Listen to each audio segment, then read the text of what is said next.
নাইকো দুর্নীতি মামলায় খালাস বেগম খালেদা জিয়া সহ ৮ আসামি। রাজনৈতিক হয়রানি করতেই মামলা, দাবি আইনজীবীর। অবিচার বন্ধে আপিল বিভাগে প্রতীকী ক্ষতিপূরণ দাবি। ফ্যাসিবাদীদের নির্বাচন করার সুযোগ নেই। গণহত্যার দায়ে আওয়ামী লীগকে বিচারিক প্রক্রিয়ায় নিষিদ্ধ ও রাজনৈতিকভাবে নির্মূল করা হবে, বললেন উপদেষ্টা আসিফ। বিএভিএস হাসপাতালের উপপরিচালকের বিরুদ্ধে অভিযোগের পাহাড়। ফান্ডের অর্থ ধার দিয়েছেন বন্ধুকে, গ্র্যাচুইটি প্রভিডেন্ট ফান্ডের টাকাও আত্মসাৎ। স্থায়ী বরখাস্ত দাবি। এবং করাচিতে আজ পর্দা উঠছে আইসিসি চ্যাম্পিয়ন্স ট্রফির। উদ্বোধনী ম্যাচে পাকিস্তানের প্রতিপক্ষ নিউজিল্যান্ড। নাশকতা এড়াতে নিরাপত্তা জোরদার।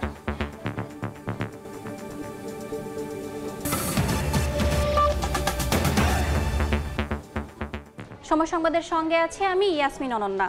১৬ বছর পর নাইকো দুর্নীতি মামলায় খালাস পেলেন বিএনপি চেয়ারপারসন বেগম খালেদা জিয়া সহ ৮ আসামি। ঢাকার বিশেষ জজ ৪-এর বিচারক রবিউল আলম এ রায় ঘোষণা করেন। আইনজীবী জানান, এই মামলায় কোনো সাক্ষী বেগম জিয়ার বিরুদ্ধে সাক্ষ্য দেননি। রাজনৈতিক হয়রানির জন্যই এ মামলা করা হয়েছিল। হয়রানি ও সম্মানহানির ঘটনায় উপযুক্ত ক্ষতিপূরণ দাবি করেছেন আইনজীবীরা।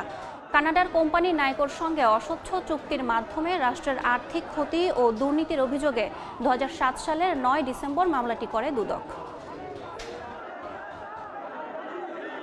আদালত আজকে যে পর্যবেক্ষণ দিয়েছে, তিনি বলছেন পরিষ্কার করে যে বেগম খালেদা জিয়ার বিরুদ্ধে কোনো সাক্ষ্য পাওয়া যায়নি। আদালত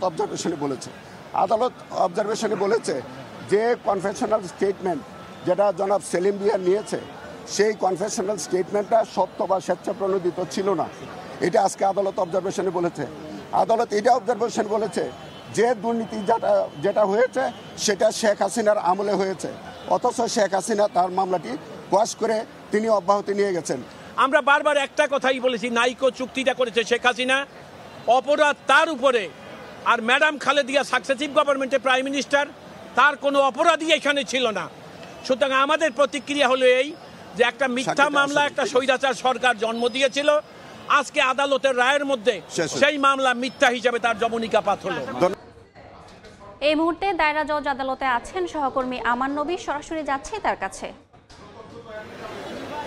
১৭ বছর আগে দায়ের করা বেগম খালেদা জিয়ার বিরুদ্ধে যে নাইকো দুর্নীতি মামলা, অর্থাৎ কানাডার কোম্পানি নাইকোর সাথে যে অস্বচ্ছ চুক্তির মাধ্যমে রাষ্ট্রের প্রায় ১৩,০০০ টাকার অধিক কিন্তু ক্ষতি সাধনের যে অভিযোগটি আনা হয়েছিল, সেই অভিযোগটির পরবর্তীতে কিন্তু একটি মামলা করা হয় এবং যে মামলাটির মাধ্যমে প্রায় ১১ জন আসামি করা হয়েছিল এবং পরবর্তীতে ২ জন আসামিকে এই মামলা থেকে অব্যাহতি দেওয়া হয় তাদের মৃত্যুবরণ করার কারণে। এবং যে আসামিরা ছিলেন, সবশেষ ৮ জন আসামি অবশিষ্ট ছিলেন, সেই ৮ জন আসামিকে কিন্তু আজ এই আদালত কিন্তু তাদেরকে এই মামলা থেকে খালাস দিয়েছেন।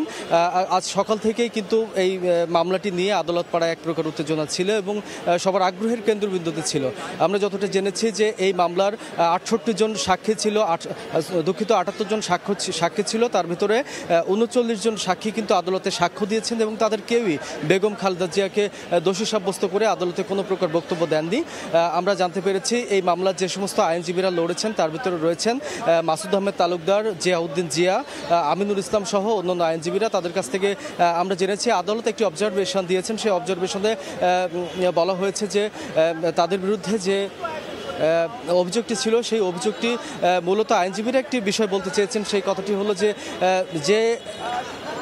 যে মামলাটি করা হয়েছে সেই মামলায় মূলত শেখ হাসিনা সরকারের আমলের কিছু দুর্নীতিকে চাপা দেওয়ার একটি প্রচেষ্টা ছিল এবং বেগম খালেদা জিয়াকে শেখ হাসিনার সমকক্ষ, অর্থাৎ আইনজীবীরা বলছেন যে বেগম খালেদা জিয়াকে দুর্নীতিতে সাব্যস্ত করে তার বিরুদ্ধে এক প্রকার নেতিবাচক ধারণা তৈরি করে শেখ হাসিনার সমকক্ষ করে তোলার একটি প্রবণতা ছিল আওয়ামী লীগ সরকারের বিরুদ্ধে এবং সেইভাবেই কিন্তু আওয়ামী লীগ সরকার শেখ হাসিনার যে কূটকৌশল ছিল সেই কূটকৌশলের অংশ হিসেবেই কিন্তু বেগম খালেদা জিয়ার বিরুদ্ধে এই মামলাটি দায়ের করা হয়। তার আইনজীবীরা বলেছেন এই মামলার ফলে বেগম খালেদা জিয়ার যে সম্মানহানি হয়েছে সেই সম্মানহানির জন্য তারা কিন্তু আদালতে এটা নিয়ে কথা বলবেন এবং পরবর্তীতে এ বিষয়ে তার মানহানির জন্য তাকে কিন্তু রাষ্ট্রীয়ভাবে পুরস্কৃত করার জন্য কিন্তু আইনজীবীরা বলছেন। এই ছিল ঢাকার মহানগর দায়রা জজ আদালত থেকে আমার কাছে সবশেষ।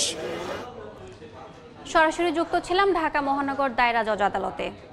এদিকে বেগম খালেদা জিয়ার সঙ্গে অবিচার বন্ধে প্রথমবার আপিল বিভাগে প্রতীকী ক্ষতিপূরণ দাবি করলেন আইনজীবী। সকালে প্রধান বিচারপতি ডক্টর সৈয়দ রেফাত আহমেদের নেতৃত্বাধীন 5 সদস্যের আপিল বেঞ্চে বিসিএস ও নির্বাচন সংক্রান্ত মামলার শুনানিতে সিনিয়র আইনজীবী সালাউদ্দিন দোলন বিচার বিভাগ কিভাবে শেখ হাসিনার ফ্যাসিজমের অংশ হয়েছিল তা তুলে ধরেন। এ সময় তিনি বলেন, বেগম জিয়াকে সাবেক প্রধানমন্ত্রী নয়, একজন সাধারণ নারী হিসেবে মূল্যায়ন করলেও তার সঙ্গে যা করা হয়েছে তা অবিচার। আদালতের দায়িত্ব ছিল একটা প্রতীকী ক্ষতিপূরণ, যে একটা রাষ্ট্র একজন নাগরিককে, উনি বিএনপির চেয়ারপারসন, সেটা রেলেভেন্ট না। রেলেভেন্ট হলো যে একজন নাগরিককে নিগৃহীত করা হয়েছে, রাষ্ট্রের দুর্বৃত্তায়নের শিকার হয়েছেন এবং বিচার বিভাগের সীমাহীন অন্যায় শিকার হয়েছেন। সুতরাং উনি ওনার কেসে যদি একটা প্রতীকী ক্ষতিপূরণ দেওয়া হতো অথবা ভবিষ্যতে দেয়া হয়, তাহলে বাংলাদেশের ভবিষ্যতের জন্য অনেক ভালো হবে। কেউ আর ভবিষ্যতে সাহস করবে না। তা আমি এই বিষয়টি মামলার সঙ্গে আদালতের সামনে সাবমিট করেছি। নাইকো দুর্নীতি মামলা নিয়ে হাইকোর্টে কথা বলছেন বেগম খালেদা জিয়ার আইনজীবী কায়সার কামাল। সরাসরি যাচ্ছি সেখানে। আমরা মনে করি দেশনেত্রী বেগম খালেদা জিয়া আজকে এই রায়ের মাধ্যমে, খালাস পাওয়ার মাধ্যমে আমরা মনে করি তিনি ন্যায় বিচার পেয়েছেন। দেখুন, আসলে এই বিষয়টা হচ্ছে কি, দেশনেত্রী বেগম খালেদা জিয়া, জনাব তারেক রহমান সাহেব সহ বিএনপির অনেক নেতাদের বিরুদ্ধে ফ্যাসিস্ট রেজিম হাসিনার নির্দেশে এবং তত্ত্বাবধানে এমন অনেক মামলা দায়ের করা হয়েছে যেই মামলাগুলোর আইনগত কোনো ভিত্তি ছিল না। তাদেরকে নানাভাবে নাজেহাল করা হয়েছে। অফকোর্স অ্যাজ এ লয়ার আমরা এই সমস্ত বিষয়গুলো বিবেচনা করছি এবং যথাসময়ে এই ধরনের পলিটিক্যাল পারসিকিউশন এবং ম্যালিশিয়াস প্রসিকিউশন যেগুলো ছিল তার ব্যাপারে আমরা কার্যকরী পদক্ষেপ নিব।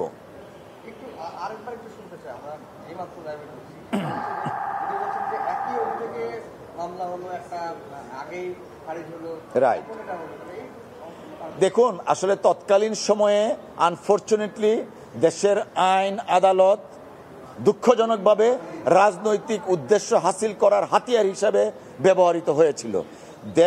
দেশ ছিল একটা, শেখ হাসিনা ওয়াজেদের পার্লামেন্ট ছিল রাবার স্ট্যাম্প। ঠিক আদালতকেও ডিকটেট করে বেগম খালেদা জিয়াকে যেন রাজনৈতিকভাবে হয়রানি করা যায় এবং বিএনপির নামে যেন কালিমা লেপন করা যায়, তার জন্য শেখ হাসিনা ওয়াজেদ আদালতকে ব্যবহার করতেন এবং দুর্নীতি দমন কমিশনকে ব্যবহার করতেন। তারই ফলশ্রুতিতে শেখ হাসিনা ওয়াজেদ ওনার বিরুদ্ধে অভিযোগ যা ছিল তা খারিজ করে দিলেন, বাতিল করে দিলেন। কিন্তু দেশনেত্রী বেগম খালেদা জিয়া শেখ হাসিনার সময় যে কন্ট্রাক্টটা হয়েছিল সেই কন্ট্রাক্টটা শুধু পারফর্ম করছিলেন। তার জন্য বেগম খালেদা জিয়াকে দিনের পর দিন আদালতের কাঠগড়ায় হাজিরা দিতে হয়েছিল এবং সেটা করা হয়েছিল অত্যন্ত উদ্দেশ্যমূলকভাবে। শেখ হাসিনার যে রাজনৈতিক স্কিম ছিল, নীল নকশা ছিল, তা বাস্তবায়নের জন্যই বেগম খালেদা জিয়াকে আসামির কাঠগড়ায় দাঁড় করানো হয়েছিল। অসংখ্য ধন্যবাদ। সরাসরি যুক্ত ছিলাম হাইকোর্টে। ফ্যাসিবাদীদের নির্বাচন অন্তর্বর্তী সরকারের উপদেষ্টা মাহফুজ আলম বলেছেন, এ অভ্যুত্থান সবাইকে নিয়ে এগোতে হবে। রাতে সামাজিক যোগাযোগ মাধ্যম ফেসবুকে দেয়া এক স্ট্যাটাসে মাহফুজ আলম বলেন একথা। জনগণ ও মধ্যবর্তী অবস্থানের সপক্ষে শিরোনামে দেওয়া স্ট্যাটাসে মাহফুজ আলম বলেন, এ অভ্যুত্থান সবার, সেজন্যই মাস্টারমাইন্ড নামক মিডিয়ার তৈরি হাইপকে শুরুতেই প্রত্যাখ্যান করেছি। মাহফুজ আলম উল্লেখ করেন, তিনি সহ সিদ্ধান্ত যারা নিতেন তারা প্রায় সব সিদ্ধান্তের ক্ষেত্রে অনেক স্টেক হোল্ডারের সঙ্গে কথা বলতেন। মাহফুজ আলম বলেন, পেছন থেকে ছুরি মারা, অনার কোড না মানার অভ্যাস, এসব যে কোনো বন্দোবস্তের জন্য হুমকিস্বরূপ বলে উল্লেখ করেন তিনি। বলেন, কোনোভাবেই ফ্যাসিবাদী শক্তিকে রাজনীতিতে জায়গা দেওয়া যাবে না।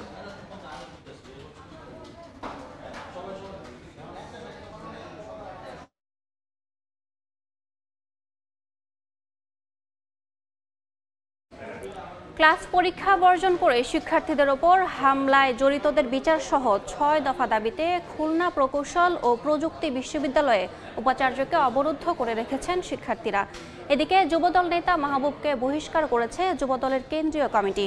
সকালে ক্যাম্পাসে জড়ো হন সাধারণ শিক্ষার্থীরা। এ সময় কুয়েট মেডিকেল সেন্টারের ভেতর উপাচার্যকে অবরুদ্ধ করে রাখেন তারা। এর আগে সংবাদ সম্মেলন করে ক্যাম্পাসে ছাত্র রাজনীতি পুরোপুরি নিষিদ্ধ, শিক্ষার্থীদের ওপর হামলাকারীদের শাস্তি এবং উপাচার্য, উপ উপাচার্য ও ছাত্র কল্যাণ পরিচালকের পদত্যাগ সহ 6 দফা দাবি জানান শিক্ষার্থীরা। আজ দুপুর 1টার মধ্যে দাবি আদায়ের আলটিমেটাম দেন তারা। বাইরে থেকে মানুষজন কিভাবে ঢুকে, এই প্রশাসন থাকা অবস্থায় আমাদের শিক্ষার্থীদের আসল কোনো নিরাপত্তা নাই। পদত্যাগ চাই, কিন্তু পদত্যাগের আগে আমাদের সে 5টা দফা দাবি পূরণ করে তাকে যেতে হবে। যদি দুপুর 1টার মধ্যে আমাদের দাবিগুলো না মানা হয়, তাহলে দুপুর 1টার পর কুয়েটের সাধারণ শিক্ষার্থীরা সকল একাডেমিক ভবন এবং প্রশাসনিক ভবনে সিলগালা করে দিবে অনির্দিষ্টকালের জন্য। তারা আশ্বস্ত করেছে যে তারা এমন কিছু করবে না যেটা পরিবেশ বা পরিস্থিতিকে খারাপ দিকে নিয়ে যায়, এবং আমরা তাদেরকে আশ্বস্ত করেছি বাইরে থেকে এমন কিছু হবে না যেটা ভিতরে তাদেরকে অরক্ষিত বা অনিরাপদ করে তুলতে পারে। তো আমাদের পুলিশ আছে, যৌথ বাহিনী টিমও আছে। সংঘাতের জেরে থমথমে খুলনা প্রকৌশল ও প্রযুক্তি বিশ্ববিদ্যালয়। এই মুহূর্তে ক্যাম্পাসে আছেন রিপোর্টার তানজিম আহমেদ, সরাসরি যাচ্ছি তার কাছে।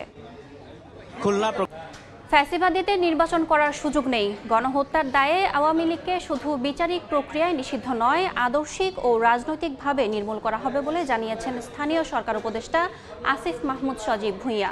সকালে আদমজী ক্যান্টনমেন্ট কলেজে তারুণ্যের উৎসবে তিনি কথা বলেন। এ সময় কুয়েটে হামলার ঘটনায় উপদেষ্টা বলেন, যেই জড়িত থাকুক সবাইকে আইনের আওতায় আনা হবে। এছাড়া স্বায়ত্তশাসিত বিশ্ববিদ্যালয়গুলোর প্রশাসনকে দ্রুত ছাত্র সংসদ নির্বাচন আয়োজনের আহ্বান জানান তিনি।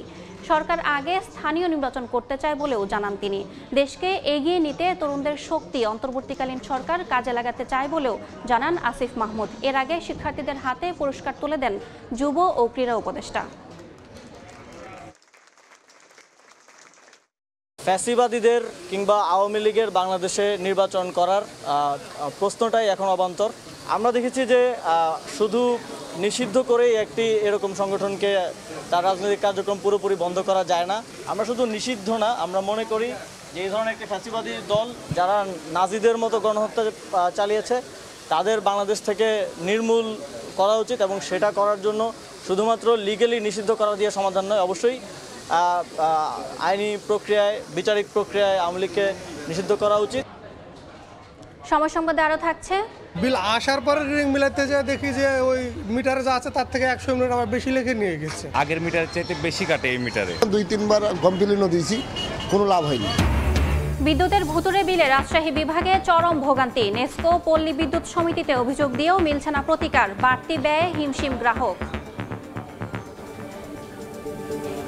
এক উপপরিচালকের দৌরাত্মে হযবরল দশা Bangladesh association for voluntary sterilization BAVS হাসপাতালের। শত শত কর্মকর্তা ও কর্মচারীর অভিযোগ, নজরুল ইসলাম নামের সেই উপপরিচালকের অনিয়ম, দুর্নীতি আর স্বেচ্ছাচারিতার কারণে দেশের 17টি জেলার 18টি ব্রাঞ্চ ধুঁকছে প্রায় 1.5 যুগ ধরে। সম্প্রতি নজরুল ইসলামকে সাময়িক বরখাস্ত করে স্বাস্থ্য মন্ত্রণালয়। তবে তাকে স্থায়ীভাবে বরখাস্ত সহ 5 দাবিতে আন্দোলন করছেন চিকিৎসক ও নার্সরা। সৌরভ হোসেনের ছবিতে আবু সাইদ নিশানের প্রতিবেদন।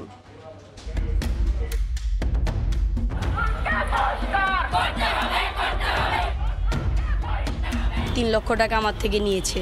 হাত পা টিপা লাগছে, শরীর মেসেজ করা লাগছে। নিজস্ব লোক ঢোকানোর জন্য আমাদের চাকরিচ্যুত করছে। সম্প্রতি মিরপুরের মূল সড়ক অবরোধ করেন BAVS এর চিকিৎসক, নার্স, ওয়ার্ড বয় ছাড়াও কর্মকর্তা কর্মচারীরা। তাদের অবরোধের কারণে দুর্ভোগে পড়েন ওই পথে চলাচলকারী হাজারো মানুষ। কিন্তু কেন এই আন্দোলন অবরোধ, সেটি জানতে ঢুকতে হবে BAVS এর ভেতরে। সবশেষ মঙ্গলবার সকালেও রাজধানীর প্রেস ক্লাবের সামনে অবস্থান নেন হাসপাতালের কয়েকশো কর্মকর্তা কর্মচারী। দাবি আদায়ে স্লোগান দেন তারা। আমার বাবা অনেকবার ওনাকে বলছে যে স্যার এগুলো নিয়ে যান, এগুলো এখানে থাকাটা তো আসলে রিস্ক, কারণ আমরা সবাই জানি এগুলো কিন্তু অবৈধ জিনিস। যে লকার থেকে জিনিসগুলো পাওয়া গিয়েছে, ওই লকার এবং বড় আলমারি আমাদের যে প্রাক্তন নিধি নজরুল ইসলাম ছিলেন উনি কিন্তু ব্যবহার করতেন। অভিযোগ আছে নজরুল ইসলাম প্রতিষ্ঠানের গ্র্যাচুইটির তহবিল থেকে 20 লাখ এবং প্রভিডেন্ট ফান্ড থেকে 9 লাখ টাকা নিয়ম বহির্ভূতভাবে তুলে নেন। শুধু তাই নয়, অফিসের ফান্ডের 30 লাখ টাকা নিজ ক্ষমতা বলে তারা এক বন্ধুকে ধার দেন নজরুল ইসলাম। আমারে নিয়োগ দিছে, অর্থের বিনিময়ে 3 লক্ষ টাকা আমার থেকে নিয়েছে। নজরুল সাহেব তার নিজস্ব লোক ঢোকানোর জন্য আমাদের চাকরিচ্যুত করছে। 3 মুখী বদলি করছে, আমারে নির্যাতন করছে। প্রত্যেকদিন আমাকে নাইট দিয়ে রাখছে। একটা মানুষকে প্রতি নাইট করতে পারে? জানি চাকরি ছাড়া আমি চলে যাই। 3 ঘন্টা পর্যন্ত মনে করেন কি হাত পা টিপা লাগছে, শরীর মেসেজ করা লাগছে। প্রতিষ্ঠানটির একটি সচল মাইক্রোবাসকে অচল দেখিয়ে মাত্র 60,000 টাকায় নিজের ভাতিজার কাছে বিক্রি করেন তিনি। অবশ্য মাইক্রোবাসটি তিনি নিজের পরিবারের জন্য ব্যবহার করতেন। ঘটনা জানাজানি হলে হাসপাতালের প্রশাসক সেটি হাসপাতালে ফিরিয়ে দিতে নজরুল ইসলামের কাছে লিখিত আদেশ জারি করেন। আওয়ামী ফেসিবাদের দোসর সেই প্রভাব খাটিয়ে অনেক সময় প্রশাসকের জিম্মি করত। 15 বছর ধরে বিভিন্ন সময় ওয়াহিদুল কাদেরের কথা বলে প্রতিষ্ঠানটাকে তার একচ্ছত্র প্রতিদ্বন্দ্বিতা বিস্তার করেছে। নিয়োগ বলে যখন নিয়োগ হবে নজরুলের ইচ্ছায় শেষ কথা। 1 কোটির উপরে উনি আর্থিক দুর্নীতি করেছে। নজরুল ইসলামের বিরুদ্ধে নিয়োগে স্বজনপ্রীতি সহ নানাবিধ অভিযোগ করেছেন কর্মকর্তা কর্মচারীরা। তারা বলছেন হাসপাতালের ওষুধের দোকান ভাড়া সহ বিভিন্নভাবে কয়েক কোটি টাকা হাতিয়ে নেন নজরুল। আমি দোকান ভাড়া দিতাম, 4 লক্ষ টাকা অ্যাডভান্স ছিল, মাসে 20,000 টাকা ভাড়া ছিল। উনি নাকি ওনার বন্ধুর খাতিরে মাত্র 18,000 টাকায় দোকান ভাড়া দিছে। এসব কারণে চলতি বছরের শুরুতে নজরুল ইসলামকে সাময়িক বরখাস্ত করে স্বাস্থ্য মন্ত্রণালয়। অভিযোগের বিষয়ে একাধিক দিন ফোন এবং মেসেজ করেও তাকে পাওয়া যায়নি। তবে মঙ্গলবার ঢাকা রিপোর্টার্স ইউনিটিতে সংবাদ সম্মেলন করে নিজেকে নির্দোষ দাবি করেন নজরুল। যত ফাইলই ফাঁস হয় এটা আমাদের কমিটি হয়ে প্রশাসকের অনুমোদন কম হয়। আমার ব্যক্তিগত এখতিয়ার বা ব্যক্তিগত কোনো ক্ষমতা নেই। পানোয়ার মিথ্যা অভিযোগ নিয়ে রেগুলার যে মেন্টাল প্রেশার করে যেগুলা তৈরি করতেছে এটা সম্পূর্ণ ভিত্তিহীন। এদিকে নজরুলের স্থায়ী বহিষ্কার এবং নানা বৈষম্যের দাবি তুলে দিনের পর দিন আন্দোলনের কারণে স্বাভাবিক সেবা কার্যক্রম ব্যাহত হচ্ছে বিএভিএস হাসপাতালে। ফলে কাঙ্ক্ষিত সেবা থেকে বঞ্চিত হচ্ছেন বহু মানুষ। আবু সাইদ নিশান, সময় সংবাদ, ঢাকা। সময় সংবাদে আরও থাকছে, ইউক্রেন যুদ্ধের দায়ভার জেলেনস্কির ঘাড়ে চাপালেন ট্রাম্প। চাইলেই বন্ধ করতে পারতেন সংঘাত। খনিজ সম্পদ না দেয়ায় কিয়েভের সমালোচনায় হোয়াইট হাউস। ভুতুড়ে বিদ্যুৎ বিলে চরম ভোগান্তিতে রাজশাহী বিভাগের গ্রাহকরা। তাদের অভিযোগ, প্রতি মাসে ব্যবহারের চেয়ে বেশি আসছে বিল। এ নিয়ে বারবার অভিযোগ করেও মিলছে না প্রতিকার। তবে বিদ্যুৎ বিভাগের কর্মকর্তাদের দাবি ব্যবস্থা নেওয়া হচ্ছে। হাবিবুর রহমান পাপ্পুর তোলা ছবিতে বিস্তারিত সাইফুর রহমান রকির প্রতিবেদন। রাজশাহীর পবা উপজেলার নওহাটার একটি বাড়িতে ভাড়া থাকেন ব্যবসায়ী মনিরুল ইসলাম। মাসের পর মাস অতিরিক্ত বিদ্যুৎ বিল পরিশোধ করে হিমশিম খাচ্ছেন তিনি। প্রতি মাসে ব্যবহারের চেয়ে বেশি বিল আসার অভিযোগ তার। গরম পড়েনি, ফ্যানও চলে না, এসিও চলে না, এমনি এমনি বিল বেশি এসছে। 2-3 বার ইয়াও দিয়েছি, আমরা কমপ্লেনও দিয়েছি, কোনো লাভ হয়নি। ওরা বলে যে আপনার মিটারে যেটা এসছে সেটাই আমরা লিখেছি। শুধু মনিরুল নয়, তার মতো অনেকেরই একই অবস্থা। রাজশাহী বিভাগে নেসকোর প্রায় 11,32,000 গ্রাহকের মধ্যে প্রিপেইড মিটার ব্যবহার করেন 3 লাখ গ্রাহক। তাদের অভিযোগ, প্রিপেইড মিটারে টাকা রিচার্জ করার সঙ্গে কেটে নেওয়া হয় বিভিন্ন চার্জ। পুরানো মিটারের ক্ষেত্রে নিজেদের খেয়াল খুশি মতো বিল নির্ধারণ করছে কর্মরতরা। এ নিয়ে নেসকো ও পল্লী বিদ্যুৎ সমিতিতে একাধিকবার অভিযোগ দিয়েও কোনো সমাধান মিলছে না। আগে 700, 500 এরকম বিল আসতো, এখন 1500, 2000 এরকম বিল আসে। 1 মাসে দিতে গেলে তার পরের মাসে বলেছে 1 লাখে বিদ্যুৎ বিল বাড়ে। আগের মিটারের চাইতে বেশি কাটে এই মিটারে। মোবাইল করে বলে যে পাওয়ার ফ্যাক্টরের কারণে টাকা কাটে আপনাদের। না দেখে বিল বানায়, লাস্ট মাসে মনে হয় 5-6 মাস পরে এসে দেখে যখন বিল করছে তখন 1 মাসের বিলই মনে হয় 1.5 লাখ টাকা মতো এরকম বিল করছে। লিখে নিয়ে গেছে যে ডেটে বিল আসার পরে রিডিং মিলাতে যায় দেখি যে ওই মিটারে যা আছে তার থেকে 100 ইউনিট আবার বেশি লিখে নিয়ে গেছে। বলার আছে, দেখার কেউ নাই। আমাদের যারা প্রতিনিধি থাকে তারা কেউ দেখে না। তবে নেসকোর দাবি, গ্রাহকদের অভিযোগের ভিত্তিতে সমাধান করে দেয়া হচ্ছে।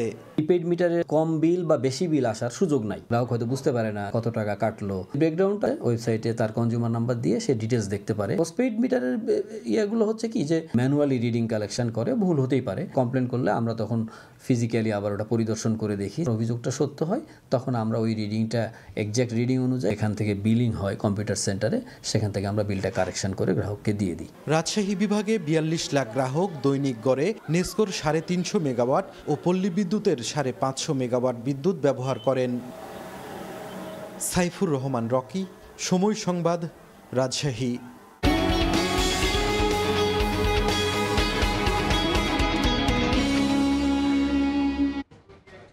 চলতি অর্থবছরের প্রথম 7 মাসে 15 বছরের মধ্যে সর্বনিম্ন এডিপি বাস্তবায়ন হয়েছে। পরের মাসগুলোতে খরচ না বাড়লে অর্থনৈতিক প্রবৃদ্ধি স্থবির হওয়ার শঙ্কা দেখা দিয়েছে, যেটির প্রভাব পড়বে কর্মসংস্থান ও নির্মাণ খাতে। বছর শেষে বাস্তবায়ন কাঙ্ক্ষিত মাত্রায় না হলে অর্থনীতি আরও চাপের মুখে পড়বে বলে মত বিশ্লেষকদের। ইয়ানুর সিফাতের প্রতিবেদন। চলতি অর্থ বছরের শুরুতে গণঅভ্যুত্থান ও সরকার পরিবর্তনের জেরে ধীর হয়ে গেছে সরকারি উন্নয়ন কর্মকাণ্ডের গতি। জুলাই থেকে জানুয়ারি এই 7 মাসে বার্ষিক উন্নয়ন কর্মসূচি বা এডিপি বাস্তবায়ন হয়েছে 59,877 কোটি টাকার, যা বরাদ্দের মাত্র 21.5%। গত 15 বছরের মধ্যে এই হার সর্বনিম্ন। এদিকে জানুয়ারিতে ব্যয় হয়েছে 9,874 কোটি টাকা। অগাস্টে অন্তর্বর্তী সরকার দায়িত্ব নিয়ে কিছু প্রকল্পের সংশোধন, কিছু বাতিল ও কয়েকটিতে ধীরে চলনীতি নিয়েছে। এতে উন্নয়ন কর্মকাণ্ডে খরচ কমে ব্যবসাতেও প্রভাব পড়েছে বলে জানান সংশ্লিষ্টরা। যদি ইনফ্লেশন কন্ট্রোল করেন তাহলে একটা গ্রুপকে আপনি দারিদ্র্য সীমা থেকে নিচে নামা থেকে আটকাতে পারবেন, কিন্তু আপনি যদি স্পেন্ডিং বন্ধ করে দেন আপনি কিন্তু আরেকটা গ্রুপকে তখন দারিদ্র্য সীমার নিচে নামিয়ে দেবেন। So it's a question of কার উপরে ইম্প্যাক্টটা সবচেয়ে বেশি পড়বে। এডিপির কম বাস্তবায়ন অর্থনীতির প্রতিটি খাতে প্রভাব ফেলে উল্লেখ করে বিশ্লেষকরা বলছেন, রাজস্ব আয় ও বিদেশি সহায়তা কমে আসায় বছর শেষে সার্বিক অর্থনীতি আরও চাপে পড়তে পারে। এডিপির কম বাস্তবায়ন এবং আসলে অর্থ বছরের শেষে গিয়ে কতটুকু বাস্তবায়ন হবে সেটাও আমরা জানি না। রাজস্ব আদায় কম, বিনিয়োগও কম, তো সব মিলে দেখা যাচ্ছে কর্মসংস্থানও কম হচ্ছে, আবার বিদেশি বিনিয়োগও কম আসছে, আবার অন্যদিকে দেখা যাচ্ছে প্রবৃদ্ধিও কমে যাচ্ছে। এই সব মিলে কিন্তু একটা বড় রকমের চাপ তো আছেই। অর্থ বছরের 7 মাসে স্বাস্থ্য খাতে ব্যয় হয়েছে বরাদ্দের মাত্র 5%, আর শিক্ষায় 23%-এর কিছু বেশি। সবচেয়ে বেশি বরাদ্দের 78% ব্যয় হয়েছে জ্বালানি খাতে। ইয়ানুর শিফাত, সময় সংবাদ, ঢাকা। ইঞ্জিন সংকটে চট্টগ্রাম বন্দর থেকে ঢাকা আইসিডি গামী কন্টেইনারবাহী ট্রেন চলাচলে অচলাবস্থা নেমে এসেছে।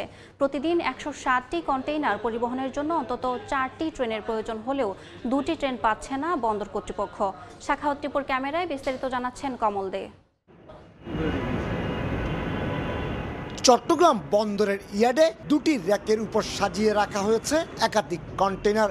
আবার রেলওয়ের সিজিপিওয়াই এর ট্রানজিট পয়েন্টে 6টি র্যাকে 100-র বেশি কন্টেইনার রাখা। প্রয়োজনীয় ইঞ্জিন না পাওয়ায় এভাবে পড়ে আছে কন্টেইনারগুলো।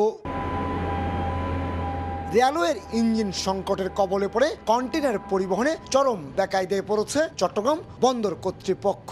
স্বাভাবিক সময়ে দৈনিক অন্তত 160টি কন্টেইনার পরিবহন হলো, এখন তা 50 থেকে 60 কন্টেইনারে নেমে এসেছে। কন্টেইনার পরিবহন স্বাভাবিক রাখতে প্রতিদিন 4 থেকে 5টি ইঞ্জিন বরাদ্দের অনুরোধ জানিয়ে চিঠি দেওয়া হয়েছে রেলওয়েকে। 3-4টা ইঞ্জিন যদি এভরিডে মুভ করে তাহলে আমাদের প্রায় 150 থেকে 160 টিউস কন্টেইনার যাওয়ার কথা। মাত্র 2টা ট্রেন রেলওয়ে কর্তৃপক্ষ দিতে পারছে। সেক্ষেত্রে আমাদের কন্টেইনারগুলো জমে যাচ্ছে। যেখানে আমাদের 876 টিউস ক্যাপাসিটি, সেখানে এখন 1400 টিউস আমরা রেখেছি। বন্দরের তথ্য মতে কমলাপুর আইসিডিগামী ইয়ার্ডে 876টি কন্টেইনার রাখার ধারণ ক্ষমতার বিপরীতে কন্টেইনার রয়েছে 1400টি। এমনকি আইসিডিগামী আরও 1000-এর বেশি কন্টেইনার নিয়ে বহির্নোঙরে অন্তত 5টি জাহাজ অপেক্ষায় রয়েছে। আমদানি করা পণ্যভর্তি কন্টেইনার 6 থেকে 16 দিন অলস পড়ে থাকায় পণ্যের দামে প্রভাব পড়ার আশঙ্কা ব্যবসায়ীদের। পোর্টের স্পেস, বিশাল একটা স্পেস ওরা অকুপাই করে রেখেছে, যার কারণে দেখা যাচ্ছে যে এই কস্টের বার্ডেনটা কিন্তু আলটিমেটলি কনসাইনের উপর যাচ্ছে এবং সেটা পাস অন হবে আমাদের ভোক্তাদের উপরে। বন্দরের ইয়ার্ডে স্থান সংকুলন না হওয়ায় কমলাপুর আইসিডিগামী কিছু কন্টেইনার এনে রাখা হয়েছে ট্রানজিট পয়েন্টে। অনেকটা খোলা স্থানে রাখা এসব পণ্য বোঝায় কন্টেইনারের নিরাপত্তা নিয়েও শঙ্কার সৃষ্টি হয়েছে। এক একটা গাড়ি আসলে দেখা যায় 5 দিন 7 দিন 8 দিন পড়ে থাকে, ইঞ্জিন নাই, রাখে কেন পড়ে আছে। যখন ইঞ্জিন আসবে সিজিবাই খালি হবে, আমার এখান থেকে গাড়িগুলো সিজিবাই চলে যাবে। নিরাপত্তা বিঘ্ন, আমার এখানে গাড়ি থাকলে তো আমার নিরাপত্তা অবশ্যই বিঘ্ন করে, কারণ আমার একজন মানুষের পক্ষে 200 গাড়ি ভাড়া দেওয়া খুব কষ্টকর। একদিকে চাহিদার তুলনায় প্রয়োজনীয় ইঞ্জিন বরাদ্দ মিলছে না, অন্যদিকে দেশের বিভিন্ন স্থানে জরুরি জ্বালানি তেল সরবরাহ করতে হচ্ছে। এই অবস্থায় কন্টেইনারবাহী ট্রেনের ইঞ্জিনের বরাদ্দ কেটে তেলবাহী ওয়াগনে যুক্ত হচ্ছে বলে দাবি রেলওয়ে সংশ্লিষ্ট কর্মকর্তার। জ্বালানি তেলের জন্য বারবার তারা প্রেসার দিচ্ছে, সেখানে আমাদের রংপুরে পাঠাইতে হচ্ছে তেল, সিলেটে পাঠাইতে হচ্ছে, তো ওখানে চলে যাচ্ছে 3টা ইঞ্জিন। এখন আমি পাচ্ছি 6টা, কন্টেইনারে দিচ্ছি 3টা, ওখানে দিচ্ছি 2টা, হয়তো মাঝে মাঝে একটা ফুটগ্রেন চালাচ্ছি, এই নিয়ে চলছে। কিন্তু এইভাবেই বন্দরের আপনার এটা বেড়ে গেছে। বছরে 1 লাখের বেশি আমদানি রপ্তানি পণ্য বোঝাই কন্টেইনার ট্রেনের মাধ্যমে চট্টগ্রাম বন্দর, ঢাকা, কমলাপুর আইসিডিতে আনা নেওয়া করা হয়। শুধু যে বন্দরের ইয়ার্ডে ঢাকা কমলাপুরগামী কন্টেইনারবাহী ট্রেন অপেক্ষা করছে তা কিন্তু নয়। বন্দরের পার্শ্ববর্তী এই ট্রানজিট পয়েন্টে 6টি র্যাকের উপর ফেলে রাখা হয়েছে পণ্যভর্তি 100-র বেশি কন্টেনার। কয়েকদিন আগেই শিল্পের কাঁচামাল ভোগ্য পণ্য নিয়ে এসব কন্টেনার ঢাকা পৌঁছানোর কথা, কিন্তু ইঞ্জিন সংকটের মুখে তা হচ্ছে না। কবে নাগাদ এসব কন্টেনার ঢাকা পৌঁছাবে তা নিশ্চিত করে কেউ বলতেও পারছে না। কমল দে, সময় সংবাদ, চট্টগ্রাম। ইউক্রেন যুদ্ধের দায়ভার জেলেনস্কির ঘাড়ে চাপালেন যুক্তরাষ্ট্রের প্রেসিডেন্ট ডোনাল্ড ট্রাম্প। জেলেনস্কি চাইলে আরও আগেই এ যুদ্ধ বন্ধ করতে পারতেন বলে মন্তব্য করেন তিনি। চলতি মাসেই রুশ প্রেসিডেন্ট ভ্লাদিমির পুতিনের সঙ্গে সাক্ষাৎ করবেন বলেও জানান ট্রাম্প। যুক্তরাষ্ট্রকে ইউক্রেনের খনিজ সম্পদ না দেয়ায় জেলেনস্কির দূরদর্শিতার অভাব আছে বলে সমালোচনা করেছে হোয়াইট হাউস। ইউক্রেন যুদ্ধ বন্ধের আলোচনায় ইউক্রেনকেই শামিল করেনি যুক্তরাষ্ট্র ও রাশিয়া। সৌদি আরবের এই তাৎপর্যপূর্ণ বৈঠকের পর ইউক্রেনের প্রেসিডেন্ট জেলেনস্কি এ বিষয়ে ক্ষোভ প্রকাশ করেছেন। ইউক্রেনের উদ্বেগকে গুরুত্ব না দিয়ে এবার জেলেনস্কিকে এক হাত নিলেন যুক্তরাষ্ট্রের প্রেসিডেন্ট ডোনাল্ড ট্রাম্প। কেন জেলেনস্কিকে ছাড়াই রিয়াদের বৈঠকের আয়োজন করা হলো এ বিষয়ে মারে-লাগোতে ট্রাম্পকে প্রশ্ন করা হয়। উত্তরে ট্রাম্প বলেন, ইউক্রেনের প্রেসিডেন্ট চাইলেই অনেক আগেই এই যুদ্ধ বন্ধ হয়ে যেত। তিনি কোনো ধরনের প্রাণহানি ছাড়াই ইউক্রেনকে অনেক সুবিধা এনে দিতে পারতেন। সংবাদ সম্মেলনে এই যুদ্ধ নিয়ে বাইডেনের ভুল সিদ্ধান্তেরও কড়া সমালোচনা করেন তিনি। আমি ইউক্রেনের স্বার্থে এমন সব সুবিধার ব্যবস্থা করে দিতে পারতাম যেখানে কোনো মানুষ মারা যেত না, কোনো অবকাঠামোর ক্ষতি হতো না, কোনো শহর ধ্বংস হতো না, কিন্তু তারা এ পথ বেছে নেয়নি। আর সাবেক প্রেসিডেন্ট বাইডেন বুঝতেই পারেননি যে তিনি এ যুদ্ধ আর সামাল দিতে পারছেন না, বরং সংঘাতের মাত্রা আরও বাড়িয়ে দিচ্ছেন। সংবাদ সম্মেলনে পুতিনের সঙ্গে সাক্ষাতের বিষয়ে প্রশ্ন করা হলে ট্রাম্প জানান, চলতি মাসে এই বৈঠক অনুষ্ঠিত হতে পারে। ইউক্রেনে নতুন করে নির্বাচনের আয়োজনের আহ্বান জানান তিনি। বলেন, জেলেনস্কি তার শাসনামলে ইউক্রেনকে একটি ধ্বংসস্তূপে পরিণত করেছেন। ইউক্রেনের দুর্লভ খনিজ সম্পদ ট্রাম্পকে দিতে অস্বীকৃতি জানানোয় ভলোদিমির জেলেনস্কির দূরদর্শিতার অভাব আছে বলে সমালোচনা করছে হোয়াইট হাউস। ট্রাম্পের প্রস্তাবে রাজি না হয়ে কিয়েভ ওয়াশিংটনকে আগের মতো পাশে পাবে না বলেও মনে করছেন বিশ্লেষকরা। মালিহা সুহরাওয়ার্দী, সময় সংবাদ। এ পর্যায়ে শীর্ষ সংবাদগুলো জানিয়ে দিচ্ছে আরেকবার। নাইকো দুর্নীতি মামলায় খালাস বেগম খালেদা জিয়া সহ 8 আসামি। রাজনৈতিক হয়রানি করতে মামলা, দাবি আইনজীবীর। অবিচার বন্ধে আপিল বিভাগে প্রতীকী ক্ষতিপূরণ দাবি। ফ্যাসিবাদীদের নির্বাচন করার সুযোগ নেই। গণহত্যার দায়ে আওয়ামী লীগকে বিচারিক প্রক্রিয়ায় নিষিদ্ধ ও রাজনৈতিকভাবে নির্মূল করা হবে বললেন উপদেষ্টা আসিফ।